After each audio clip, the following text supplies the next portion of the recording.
కేరళలో ఎందుకు జనసేనకు వచ్చారు? అక్కడ నా కులం ఉంది. అక్కడ తమిళనాడులో మురుగన్ మానాడికి వెళ్తే అక్కడ 10 లక్షల మంది అక్కడ కూర్చోబెట్టి నా కులం ఉంటుందా? మన భావాల్ని మనం అర్థం చేసుకునే వ్యక్తులు ఉంటారు కాబట్టి వస్తారు. ఎక్కడో తమిళనాడుకి వెళ్తాను, ఎక్కడో మన మహారాష్ట్రకి వెళ్తాను, ఎందుకు వస్తారు అక్కడికి? తెలంగాణలో కూర్చొని ఒక ఎంపీటీసీలుగా గెలుస్తారు, లోకల్ బాడీస్లో గెలుస్తారు. వాళ్ళు నన్ను వచ్చి కలవను కూడా కలవాల, కానీ జెండా పెట్టుకుని గెలిచేశారు, గుర్తుకు పెట్టుకుని గెలిచేశారు చాలామంది. అంటే భావం తాలూకు గొప్పది, భావ తీవ్రత అంత గొప్పది. ప్రజా యుద్ధ నౌకని గద్దర్ గారు కూర్చోబడి నన్ను ఎందుకు ఇష్టపడతారు? ఒక దళిత కులానికి చెందిన ఒక మహాకవి, ఒక మహాగాయకుడు నన్ను చూసి ఎందుకు ఇష్టపడతారు? భావాన్ని చూసి ఇష్టపడతారు. ఇది అర్థం కాకుండా కూర్చోబెట్టి నువ్వు ఇక్కడున్న కొంతమంది నాయకులు ఆంధ్రప్రదేశ్లో నువ్వు కాపులకి ఏం చేసావు, కాపులకి ఏ రోజు నిలబడి నేను చెప్పాను అసలు? నాకు ఎంత విసుకొస్తుంది. మీరు ఎందుకు ఇంత దిగజారుస్తారు? నిజంగా వాళ్ళు ఒకసారి ఈ రోజున సభాముఖంగా వాళ్ళందరికీ చెప్తున్నాయి, మాట్లాడండి, మీకు కూడా చెప్పాలి. ఒకసారి మీరు అనిపిస్తారు ఎందుకు మాట్లాడమంటే, ఈ సందర్భాన్ని పురస్కరించుకొని నన్ను విమర్శించే కాపు నాయకులందరికీ కూడా నా సమాధానం చెప్తాను. 12 సంవత్సరాల తర్వాత నా మౌనాన్ని వీడి చెప్తున్నాను. నేను ఎప్పుడూ వచ్చింది ఒక కులం కోసం రాలా. కాపు నాయకులందరికీ ఇబ్బంది ఉందని చెప్తున్నాను. నేను ఒక కులం కోసం రాలా.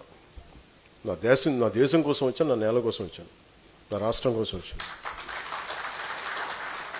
మీరు నన్ను ఒక కుల నాయకుడిగా పెట్టాలనుకుంటే ఒక పని చేస్తాను. నన్ను విమర్శించే కుల నాయకులందరికీ కూడా, కాపు కుల నాయకులందరికీ మీ గురించి ఒక చక్కటి వివరణ ఇస్తాను. మీరే ముఖ్యమంత్రి అభ్యర్థిగా మీ అందరూ ఏకాభిప్రాయం సాధించండి. నన్ను విమర్శించే వాళ్ళందరూ ఒక ఏకాభిప్రాయాన్ని సాధించాలి. ఈ మధ్య నన్ను విమర్శిస్తున్న నాయకుడిని మీరు పని చేయండి, మీరే ముఖ్యమంత్రి అభ్యర్థిగా మీరు ప్రకటించుకోండి, మీరు నిలబడండి. సంపూర్ణంగా మీ వెంట ఉండే ఎంతమంది కుల సభ్యులు ఉంటారో వాళ్ళందరితోటి మీరు ముఖ్యమంత్రి అయిపోయిన సంతోషం. నేను కూడా మీకు కంగ్రాచులేట్ నోట్ పంపిస్తాను. మీరు ముఖ్యమంత్రి నా మీద కూడా కేసులు పెట్టుకోండి, గతంలో వీడు ఇలా చేశాడని చెప్పి, ఇబ్బంది లేదు నాకు. విమర్శించే కాపు నాయకులు కూడా నేను ఒకటే చెప్తున్నాను, మాట్లాడితే రంగయ్య గారిని పట్టుకొస్తారు. జనసేన కూర్చోబెట్టి టీడీపీ కమ్మాయిలు మాట్లాడుతుంటారు. నేను చెప్తాను, మీరు ఇష్టపడే రంగయ్య గారు, ఆయన సతీమణి కమ్మ సామాజిక వర్గానికి చెందిన వ్యక్తి. వాళ్ళ బిడ్డలు, వారిద్దరు పుట్టిన బిడ్డలు ఇద్దరు 2 కులాలకు చెందిన వాళ్ళు అవుతారు. అంటే మీకు మీరు ఎంత కన్వీనియంట్గా ఉందంటే మీ రాజకీయం, అది చూడరు. ఆయన బతికున్నప్పుడేమో వైసీపీలో ఉన్న నాయకులందరూ కానీ ఇక్కడున్న నాయకులందరూ కూడా ఆయన బతికున్నప్పుడు ఒక్కళ్ళు మాట్లాడాలి ఆయన గురించి. చనిపోగానే ఈరోజు అందరికీ కోపాలు వచ్చేసింది. ఎందుకంటే మరి ఏం కూర్చోబెట్టి నా మీద పడ్డారు. నేను ఎప్పుడు కులం ప్రస్తావన తీసుకుని నేను ఎప్పుడు రాలేదు. చిన్నప్పుడు ఒక్కొక్కసారి ఒకసారి నేను చీరాల్లో పెరుగుతున్నాడు, అడిగాను మా అమ్మని, అమ్మ మనం ఏమిట్లని అడిగాను. ఎందుకు ఇలా చండాల ప్రశ్న చేసాను మా అమ్మ. దేనికంటే స్కూల్లో మా ఫ్రెండ్ వాళ్ళ ఇంటికి క్లాస్ ఇంటికి వెళ్తే వాళ్ళ అమ్మ అడిగింది, మీరు ఏమిట్లా అంటే, నువ్వు నోరు మూసుకుని నీకు ఇలాంటి అడగను. ఎందుకంటే మా ఇంట్లో మాకు తెలియదు. మా father being a socialist, it's always about society. మానవత్వాన్ని చూసాం కానీ కులం అనేది ఒక సోషల్ ఫ్యాక్ట్. మనం పుడతాం దాంట్లో ముందుకు, అంతేగాని దాంట్లో కూరుకుపోం కదా. దాన్ని అర్థం చేసుకుంటాం, గౌరవిస్తాం. కానీ కూర్చోబెట్టి పదే మాట్లాడడానికి విసుగు వచ్చేసింది నాకు కూడా. ఇంకెంతకాలం మాట్లాడతారా మీరు? ఎంతకాలం మాట్లాడతారు? ఒక్కొక్కళ్ళు మీ గురించి చిట్టా విప్పనా? ఒక్కొక్కడి గురించి చెప్పాలా? ఒక్కొక్కడి గురించి తట్టుకోగలరా? నేను మాట్లాడితే నోరు విప్పితే ఇష్టానికి మాట్లాడతారు ఒక్కొక్కళ్ళు. మనోహర్ గారు కూడా రాకూడదు అంటారు, ఆయన కమ్మంటారు.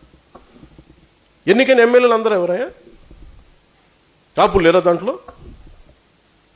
నా పక్కన లింగంనేని రమేష్ గారు ఉంటే ఆయన కమ్మంటారు.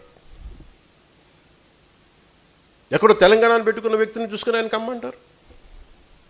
ఇంకెవరు ఉండకూడదు. ఇప్పుడు హసీనా కూర్చోబెట్టి కాపులండి. ఏం తల్లి, థ్యాంక్ యూ. నేను చెప్తున్నా అంటే నేను చెప్పేది, అరే దాటి మాట్లాడదాం, కులాలు మతాలు దాటి వెళ్దాం, ఒకే అర్థం చేసుకుంటాం, మాట్లాడతాం, ప్రతి సమస్యను మాట్లాడతాం. అంటే కూర్చోబెట్టి ఇంకా తగ్గి నాకు విసుగు వచ్చేసింది. ఇంకా నాకు ఓట్లు ఉంటే ఉంటాయి, పోతే పోతాయి. కానీ ఇలాంటి పనికి మాలిన విశ్లేషణలు, పనికిమాలిన ఈ విమర్శలు పెట్టుకుంటే మటుకు చాలా బలంగా సమాధానం ఇస్తాను. ఇది ఫస్ట్ టైము, భవిష్యత్తు అందరి చేత ఇప్పిస్తాను, గుర్తుపెట్టుకోండి. మీ నోళ్ళు మూత పడే వరకు, ఇంకొకసారి నా గురించి మాట్లాడాలంటే మీ నోళ్ళు మూత పడే వరకు అందరి చేత మాట్లాడిస్తాను, గుర్తుపెట్టుకోండి. ఇంకా సభ్యత సంస్కారం కాదు అని చెప్పి నేను మాట్లాడలే. ఇంకా మీరు స్థాయి దాటేశారు. మీరు ఎవడన్నా సరే మీరు మీ వాదనే చెప్తా, మీ కుల వాదనే చెప్తాను కాపు నాయకులందరికీ. మిగతా కులాల్లో చూసారా ఎక్కడన్నా? జగన్ గారి సామాజిక వర్గంలో చూసారా వాళ్ళ కులం నుంచి కూర్చున్న నాయకులు మాట్లాడారు ఎప్పుడన్నా? నువ్వు ఓడిపోతే నీ పేర్లు మార్చుకుంటాను ఎవరన్నా మాట్లాడారు అట్లా? ఎవరు మాట్లాడారు? మాట్లాడతారు.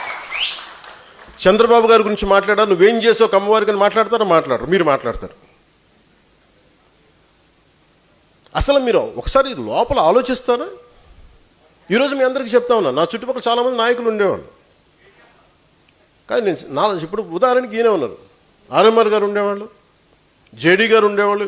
ఎక్కడికి వెళ్ళినా, రాజమండ్రి ఎక్కడికి వెళ్ళినా, ఈస్ట్ గోదావరి ఎక్కడికి వెళ్ళినా జేడీ గారిని పార్టీలో చేర్చుకోవాలని, జేడీ గారిని పార్టీలో చేర్చుకోవాలంటారు. వచ్చారు, మెంబర్షిప్ పెట్టాం, వైజాగ్ పార్లమెంట్ ఇచ్చాం, ఓడిపోయాం. అతను సినిమాలోకి వెళ్ళిపోయి వెళ్ళిపోతున్నారు.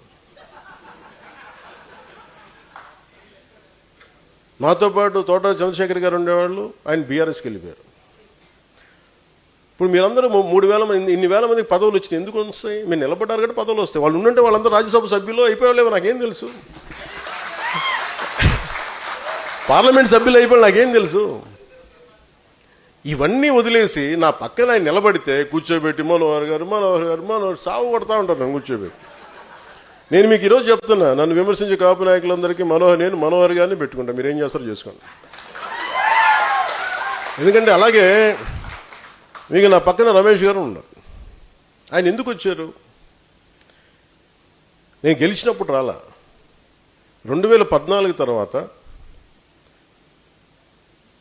నేను కులాల ఐక్యత అనే ఒక సామాజిక సత్యాన్ని నేను అర్థం చేసుకున్న వ్యక్తి. ఆయన అన్నది ఏంటంటే, మేము విజయవాడలో మేము గొడవలు చూసాం సార్, కులాల మధ్య వ్యాపారం అన్ని అంటే మానవ సంబంధాలు దెబ్బతింటాయి. నాకు మీ భావం నచ్చింది నాకు, అందుకని నేను మీకు అండగా నేను ఉంటాను సార్. నేను